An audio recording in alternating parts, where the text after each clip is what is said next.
మీరేం చేస్తారో తెలీదు. మగధీరుడు అల్లూరి సీతారామరాజుగా మొత్తం జీవించేశాడు. అందరి తోటి నటుల మీద అమితమైన ఇష్టం చూపించేవాడు. అందరికీ ఫ్రెండ్ రామ్ చరణ్. అందరి హీరోలకి చాలా గౌరవంగా ఉండేవాడు.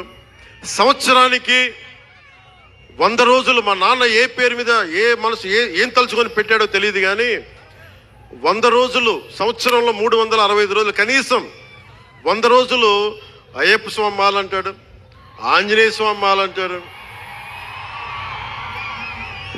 ఎందుకురా చేస్తామంటాను అప్పుడప్పుడు. క్షమించాలి రామ్ చరణ్ గారు రే అంటున్నందుకు, పర్లేదు కదా.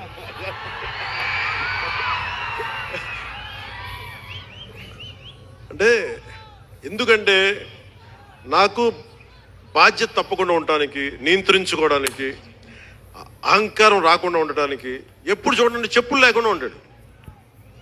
అంటే నాకే అనిపిస్తుంది, కనీసం నేను వేసుకునే చెప్పులు కూడా వదిలేడానికి ఇబ్బంది పడతాను అప్పుడప్పుడు. అలాంటిది రామ్ చరణ్ చెప్పులు లేకుండా, మామూలు హీరో కాదు, హాలీవుడ్ దాకా వెళ్ళాడు, ఆస్కార్కి వెళ్ళాడు.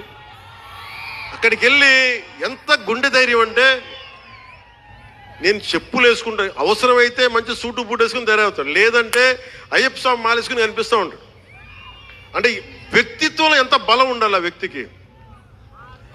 అందుకని అలాంటి రామ్ చరణ్ మంచి 16 అణాలు తెలుగువాడు, మా బంగారం, నా తమ్ముడు. ఒక తల్లికి పుట్టకపోయినా కానీ నా తమ్ముడు. ఎప్పుడు ఎదిగే కొద్దీ ఒదిగుండేవాడు. అతనికి మరింత విజయం కలగాలని, అద్భుత విజయాలు కలగాలని మనస్ఫూర్తిగా ఒక బాబాయ్గా కాదు, ఒక అన్నగా ఆశీర్వదిస్తున్నాను.